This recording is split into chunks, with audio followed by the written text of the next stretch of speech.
안녕하세요. 안녕하세요. 네, 오늘은 건망증에 대해서 살펴볼 건데요. 2부에서는 건망증 예방법, 내지는 예방법. 기억력 장애 예방법, 줄이는 법, 네. 이런 걸 좀 살펴보는 게 어떨까. 네, 알겠습니다. 그런데 사실은 미리 준 정보를 보니까 예방법 중에 중요한 게 네. 음주가 있더라고.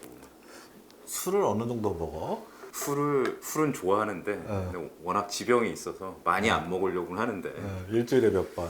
일주일에 뭐 요새는 또 코로나 시대고 사람들이 안 어울리니까 뭐 일주일에 많아야 뭐 한 번? 한 번, 일주일에 한 번. 왜 또 술을 또 얘기를 하냐면 술을 그냥 즐기는 정도가 아니라 사실은 이제 정확히 의사 입장에서 보면 알코올 중독인 사람이 우리나라에 아직도 많다.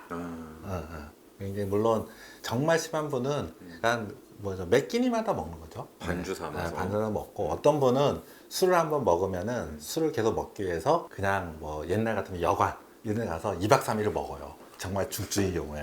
아직도 그런 분들이 있습니까? 가끔 있죠. 근데 그렇지 않다 하더라도 사실은 매일 술을 드시는 분이 있단 말이에요. 우리 주변에도 솔직히 있잖아요. 뭐 있죠. 네, 안 된다는 거예요, 이제 정말. 근데 술이 뇌에 이제 영향을 미치는데, 당연히 술 마시면은 뭐 안 하던 말도 하게 되고 이런 거 보면 뇌에 영향을 주는데, 기억력과 관련해서 얘기를 하면 술 먹고 다음날 깨보니까 내가 뭘 했지 기억이 잘 안 난다. 이게 이제 흔히 말하는 블랙아웃. 이미 블랙아웃. 많이 얘기돼서 알고 있을 텐데, 그러니까 술이 직접적으로 그 신경끼리 연결해주는 그 과정, 이런 과정을 저해하는 것으로 돼 있어요. 신경끼리 연결되는 걸 그러니까 신경이, 저해한다? 그 뇌 기능이라는 게 신경과 신경이 서로 연결하는 어떤 과정들을 통해서 뇌 기능들이 만들어지는데, 그런 걸 저해하고, 그런 그러면 말이 그럼 딱 맞는 거네. 그 뇌가 알코올에 절었다. 뭐 이런 표현을 그렇지. 하는데, 맞는 말이지. 그러니까 혈중 농도라는 게 음. 그 뇌에 작용하는 게 영향을 주는 거고, 예를 들면 뇌에 여러 작용이 있죠. 뭐 기분이 처음엔 좋아지는 작용이라든가, 술 많이 먹으면은 뭐 이렇게 중심 못 잡잖아요. 그치. 이거는 손의 회롱회롱 기능을, 하고 뭐. 손해가 이제 평형 감각을 잡으니까. 그러니까 뇌의 어떤 특정 부위에가 영향을 미칠 때 그에 따라서 증상들이 생기는 거죠. 그러니까 술 먹고 나타난 증상이, 그 중에서 이제 기억력까지 마비된 경우는 굉장히 많이 마신 경우, 과음을 한 경우, 폭음을 한 경우에는 그런 증상이 생기는데, 당연히 이제 그렇게 일시적으로 손상이 가끔 한 번 있으면은 우리 몸에는 모두 다 회복 능력이 있으니까. 회복 탄력성. 그러니까 일시적으로 손상이 입었다가 하더라도 그 다음 날부터 해서 쭉 쉬어주면은 이게 회복될 수 있는데, 문제는 이게 반복된다.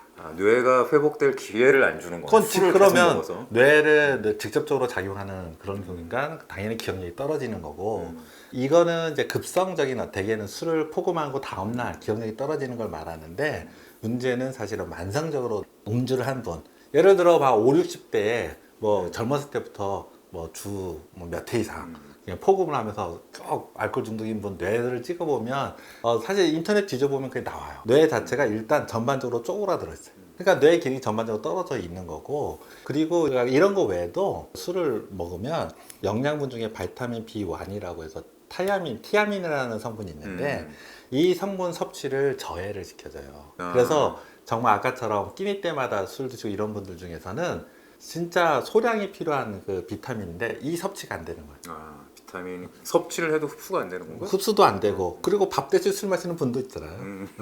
그래서 만성적인 그 비타민 B1이나 어떤 비타민 B2, 그 12, 12가 이제 결핍이 되면 뭐가 문제가 되는데? 뇌에 신경 다발이 있는데, 이 신경 다발이 신경 전달할 때 이 수초라고 해서 감싸는 게 있어요. 이 수초를 생성하고 유지하는 기능이 떨어진다고 돼 있어서, 그것도 역시 기억력에 영향을 그래서 준다? 뇌 기능이 떨어지기 때문에 굉장히 심각한 기억력 장애가 나와요. 네. 그게 이제 코사코프 증후군이라고 하는 병이라고 있어요. 그런 옛날에 엄청 술 병명도 드신 있다? 분들이 전형적으로 기억력 장애가 나타나서. 그러면 바꿔 말하면 이제 40대, 50대 나이 먹으면서 깜빡깜빡 건망증 때문에 고민이다. 네. 이런 사람은 술을 적게 먹어야겠네? 안 먹거나? 줄여야죠. 사실은 술을 끊으면 제일 좋은데. 끊으면 제일 좋은데. 우리가 일부에서는 이게 노화의 정상적이다라고 표현했지만, 사실은 치매 초기의 기억력 장애랑 노화에서 오는 기억력의 장애랑 건망증이랑, 또는 뭐 이런 술이라든가 다른 원인에서 기억력 장애가 온 초기의 건망증은 구별되지 않아요. 저 입장에서는 구별할 수가 없죠. 구별할 수 없다. 네. 그래도 UPD가 이제 그렇게 왔단 말이야. 그런데 술을 엄청 먹어. 마시는 사람이야. 그러면은 사실은 술에 의해서 건망증이 더 심해졌을지도 모르는 거죠. 아, 그럴 때는 이거를 아직은 측정할 수는 없어요. 뭐 간접적으로 뭐 뇌 MR을 찍어봤을 때 뇌 정상적인 뇌랑 어떤 비교를 해볼 수 있는데 이것도 전형적으로 아주 쪼그라든 모습이었을 때만 눈에 보이지 그러지 않았을 때는 이제 지금 차이가 없으니까. 확실히 구별을 할 수 없으니 이럴 네. 때는 일단 술을 줄이거나 왜냐하면 지금까지 술에 노출돼서 뇌에 손상을 어느 정도 줬는데 이게 더 계속되면 어느 순간 지금은 아니더라도 뇌에 치명적으로 장애를 줄 수 있기 때문에. 장애를 줄 수 있다. 그러면은 이제 뭐 술과 기억력, 뭐 술과 건망증 관계는 대충 알 것 같은데 뭐 더 할 얘기가 있나요? 그 다음에 금연. 아, 금연. 네. 흡연이라는 것도 이제 사실 일시적인 저산소증을 유발하기 때문에 저산소증. 그게 만성적으로 뇌에 영향을 주는 거죠. 우리가 이제 사실은 이제 병적으로 기억력이 문제되는 경우는 그 병의 원인을 제거해야 되지만 건망증을 좀 예방하자 이렇게 하면 뇌를 정말 더 이렇게 활동적이고 좀 더 정상적인 좋은 환경으로 유도해야겠죠. 한다고 한다면 사실은 이제 담배도 끊는 게 좋죠. 근데 그러면 술을 첫 번째로 말한 걸 보니까 술, 담배 중에 하나만 끊어야 된다라고 하면 술이다? 저는 술을 택하겠습니다. 아, 따지고 보면 기억력을 손상시키는 영향은 이제 흡연은 만성적으로 이렇게 가는 거고 음주는 직접적으로 영향을 주는 거기 때문에 줄이셔야 된다. 이렇게 말합니다. 그리고 이제 세 번째 얘기할 수 있는 거는 이제 영양이죠. 균형 잡힌 영양. 아까 왜 기억력 장애가 있을 때 영양 잡힐 때 올 수 있다 그랬잖아요. 네. 그러니까 근데 지금 우리나라에서 식사를 골고루 세 끼를 드시는 분은 부족할 영양이 없습니다. 내가 식사를 잘 못하거나 어떤 특정한 상황이기 때문에 어떤 성분의 영양이 부족하거나 이런 게 아닌다면 식사를 세 끼 골고루 균형 잡힌 식사를 하시면 영양은 문제가 없습니다. 문제가 없다. 네. 네. 그리고 이제 얘기할 수 있는 게 또 두 가지가 있는데 하나는 수면이 중요하다. 수면. 네, 충분히 수면하는 게 항상 중요하고 충분한 수면 얘기 그 다음에 이제 얘기할 수 있는 게 어쨌든 뇌에 충격을 가한다는 것은 뇌 손상을 유발할 수 있잖아요. 그렇죠. 그러니까 그게 외상성 뇌 손상이라고 이렇게 표현하는데 그럴 수 있는 것을 최소한 이제 줄여야 된다.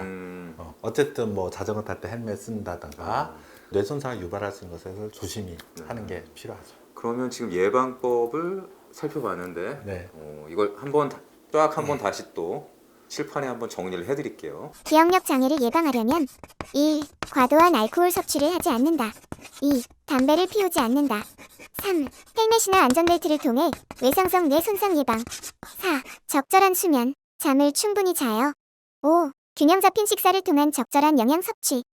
요거는 좀 잘 기억을 하셨으면 좋겠네요. 네. 네. 자, 그러면 그 다음 얘기로는 어떤 얘기를 해볼까요? 언제 병원을 찾아야 되는지.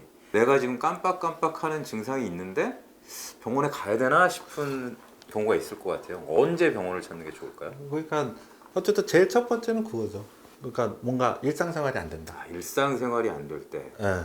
그러니까 예를 들어 회사 이제 직장 생활을 하는데 뭔가 큰 일을 자기가 맡은 업무가 건망지대 펑크가 난다던가 아니면은 꼭 가정에서도 그게 문제가 돼서 정상적인 사람과 사람의 관계를 갖는데 장애가 된다. 이럴 땐 꼭 와야 되는 거죠. 네. 두 번째는 당연히 이제 다른 신체 증상이 있을 때 다른 신체 증상과 같이 있는 경우는 그때는 꼭 이제 병원을 방문해야 되고. 네. 그리고 이제 세 번째가 얘기를 하면은 좀 어떻게 생각할지 모르는데 이제는 친구 말들을 들어야 돼요. 가족 말을. 가족 말. 이제 주변 우리의 사람의 나이에 이야기에 귀를 기울여야 된다. 주변 사람들 볼까? 너 건망증 좀 심한 것 같아. 병원 가봐. 이러면은 한번 가보는 게 좋다. 이게 왜 이렇게 표현하냐면 사실은 주변 사람 말이 100% 옳은 건 아니에요. 그러니까 예를 들어 근데 주변 사람들이 그렇게 할 때는 이유가 있어요. 옆에서 보기에 되게 심한 거예요. 아니면은 뭔가 다르다는 느낌을 받는 거죠.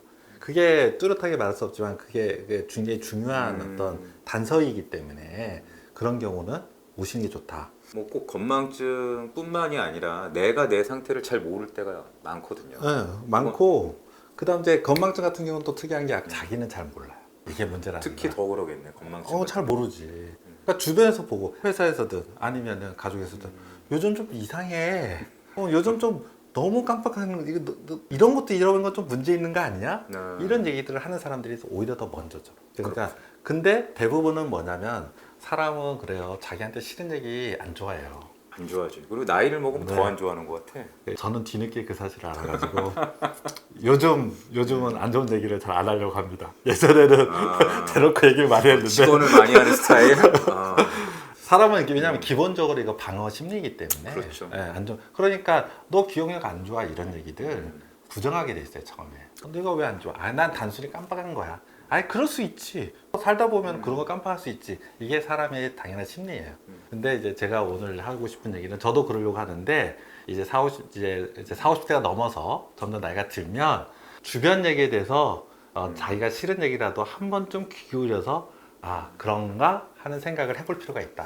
이런 말을 사실 이거 꼭 참- 하고 싶어요. 참 어려운 일인데. 응. 나이 먹고 보니까 그렇지가 않아. 남의 말 듣기 싫고 막 그런 게 있죠. 근데 오늘 어쨌든 좋은 얘기 해주셨으니까 저도 생활에서 네. 그 받아들여서 한번 남의 말 잘 귀를 기울이고 잘 듣는 쪽으로 네. 노력을 한번 해봐야겠습니다. 그래야 꼰대도 안 되고. 헤어지기 전에 딱 이제 세 가지만 정리해서 네. 우리 시청자분들한테 딱 건망증과 관련해서 꼭 기억해야 될 것 세 가지. 요거 한번 정리하고 넘어갑시다. 저는 그렇게 생각합니다. 첫 번째는 기억력이 안 좋아져. 건망증이라고 해서 다치면 아니다. 아, 그러니까 너무 기억력이 깜빡깜빡한다고 해서 걱정할 필요는 없다. 아하, 일단 안심 한번 네. 하고. 그리고 두 번째는 하지만 주변의 이야기를 잘 귀를 기울여야 된다. 아까 했던 얘기랑 또 연결이 되네요. 다 건망증이 치매는 아니지만 사실 구별되지 않기 때문에 어느 순간 주변에서 좀 이상하다는 얘기를 들으면은 뭔가 문제가 있구나, 내가 문제가 있는 건 아닌가 한 번쯤은 생각해야 된다는 거죠. 그래서 이제 점점 주변에 가까운 사람들이 있어야 돼요. 이제부터는 젊었을 때는 오히려 아니더라도 지금부터는 자기의 그런 변화, 미묘한 변화를 봐줄 수 있는 가까운 사람들이 가족이든 친구들이 있는 사람들이 병도 조기 발견할 거라고 좀 생각해요. 그리고 세 번째는 어쨌든 이것도 똑같습니다. 일상생활이라는 것은 직장적인 관계든 업무상의 관계든 아니면 가족 관계든 이런 관계에서 뭔가 문제를 일으키는 정도의 어떤 건망증이다. 이럴 경우에는 꼭 병원 방문해서 의사와 상담을 해봐야 된다는 거예요. 일상생활이 어려운 경우 본인이 더 잘 알 거예요. 일상생활이 어려운 경우가 어떤 경우인지. 그럴 때 고민하지 마시고 꼭 병원에 들리셔라. 네. 마칠 시간이 다 됐는데요. 건망증이 있으시더라도 구독 누르는 거 잊지 마시고 좋아요는 안 누르셔도 돼요. 좋아요는 안 누르셔도 되고 그냥 끝까지 보시기만 하면 됩니다. 자, 네. 오늘 긴 시간 시청해 주셔서 감사합니다. 네, 다음에 또 감사합니다. 뵙겠습니다. 네, 감사합니다. 감사합니다.